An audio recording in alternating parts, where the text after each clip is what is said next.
इस कहानी की शुरुआत एक बहुत ही अजीब सीन से हुआ, जहां पर एक आदमी काफी बौखलाते हुए भाग रहा होता है। भागते भागते एक कमरे में पहुंच गया, जिस कमरे में कुछ लॉकर्स थे, और जैसे वो अंदर आया तो वो लॉकर्स अपने आप ही खुलने लग जाते हैं। पता चला कि उन लॉकर्स में मिरर थे। यह भागने वाला आदमी उन्हें देखकर डर जाता है और उनसे कहने लगा कि मुझे माफ कर दो, मैं ऐसा करना नहीं चाहता था। कि तभी देखते ही देखते उन मिरर में से एक मिरर टूट जाता है और उनमें से एक टुकड़ा नीचे गिरता है। अब शीशे में जो सिक्योरिटी गार्ड हमें दिखाई दे रहा था, वो उस मिरर के टुकड़े को उठाकर उससे अपने गर्दन को इतनी दर्दनाक तरीके से काटता है कि असल में जो सिक्योरिटी गार्ड था वह भी ठीक उसी तरह के कॉपी कर लेता है, जिससे उसकी बहुत ही खौफनाक तरीके से मृत्यु हो जाती है। यहीं से सीन शिफ्ट होकर दूसरी स्टोरी दिखाई जाती है, जहां पर हम एक आदमी बेन को देख पाते हैं। पुलिस उसके पीछे लगी पड़ी है। उसके ऊपर आरोप लगा हुआ था कि उसने किसी पुलिस ऑफिसर को बहुत ही बेरहमी से मार डाला है, इसीलिए वो छुपकर अपने बहन के घर ही रह रहा था। लेकिन आखिर वो कितनी देर तक जॉबलेस यहाँ रह सकता था, इसीलिए अब वो खुद के लिए एक जॉब ढूंढना शुरू कर देता है। पता चला कि एक ऐसी स्टोर है जहाँ पर वैकेंसी अभी भी खाली थी, इसीलिए वो जाकर उसके ओनर से मिलता है। जिस बिल्डिंग में वो स्टोर मौजूद था, वो बिल्डिंग काफी अजीब थी। आज से कुछ साल पहले वो पूरा का पूरा बिल्डिंग किसी वजह से जल चुकी थी, जिसमें बहुत सारे लोग अपने जान से हाथ धो बैठे थे। यह बिल्डिंग काफी बड़ी होने के साथ साथ बहुत ही ज्यादा डरावना लुक भी दे रही थी। उन दोनों के बाद डन हो जाती है कि आखिर बेन का काम क्या है। स्टोर का ओनर बेन से कहता है कि तुम्हें इस बिल्डिंग के सारे शीशे साफ रखने होंगे, मुझे गंदे शीशों से नफरत है। काम के बाद वो अपने घर आया, जहाँ पर उसकी वाइफ और उसके बच्चे थे। लेकिन उसकी वाइफ उससे कहती है कि क्यों आए हो यहाँ पर, जहाँ तुम रह रहे हो वहाँ जाकर छुप जाओ। तब बेन कहता है कि मैं बेटे से मिलने आया हूँ, अब ज्यादा बहसबाजी ना हो, इसीलिए वो वहाँ से चला जाता है। यहाँ हम यह भी जान पाते हैं कि बेन काफी गुस्से वाला भी था। इसी चीज के लिए वो मेडिकेशंस भी लिए जा रहा था। बेन की जिस स्टोर में जॉब लगी हुई थी, वो रात का टाइम था, जबकि वहाँ पर किसी भी तरह का लाइट का सिस्टम भी नहीं होता।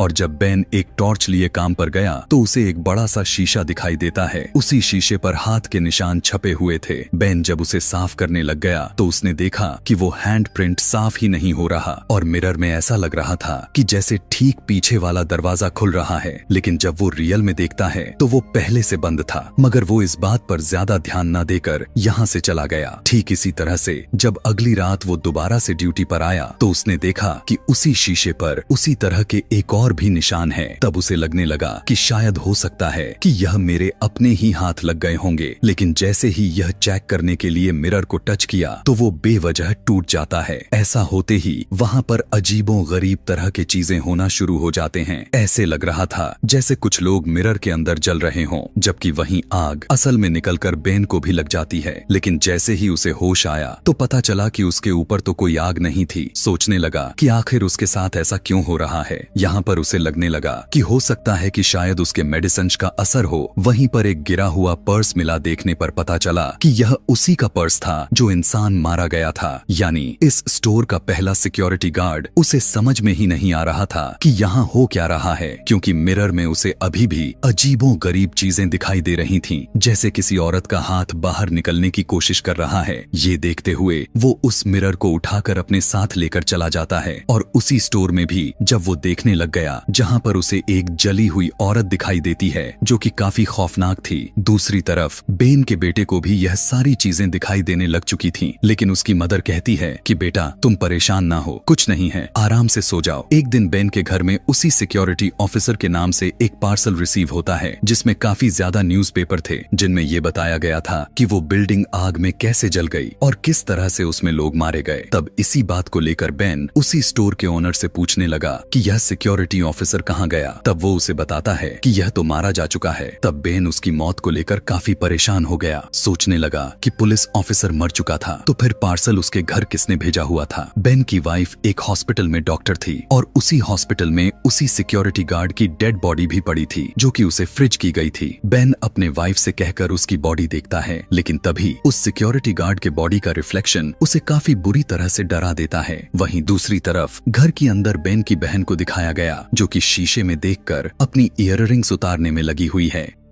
ऐसा करने के बाद जब बेन की बहन शॉवर लेने के लिए जाती है तो उसका रिफ्लेक्शन शीशे में ही रह जाता है, जो कि अपने मुंह को पूरी तरह से फाड़ने लग जाती है। यह देखने में काफी खतरनाक लग रहा था। ऐसा होते ही बेन की बहन का मुंह अपने आप खुलना शुरू हो गया, जैसे वो मिरर में खोलकर फाड़ ली थी, जिससे उसकी असल दुनिया में मुंह फाड़ मौत हो जाती है। बेन जब घर आकर देखता है तो काफी ज्यादा शॉक्ड में आ चुका था। अपने बहन की मौत पर बहुत ही ज्यादा टूट चुका था। उसे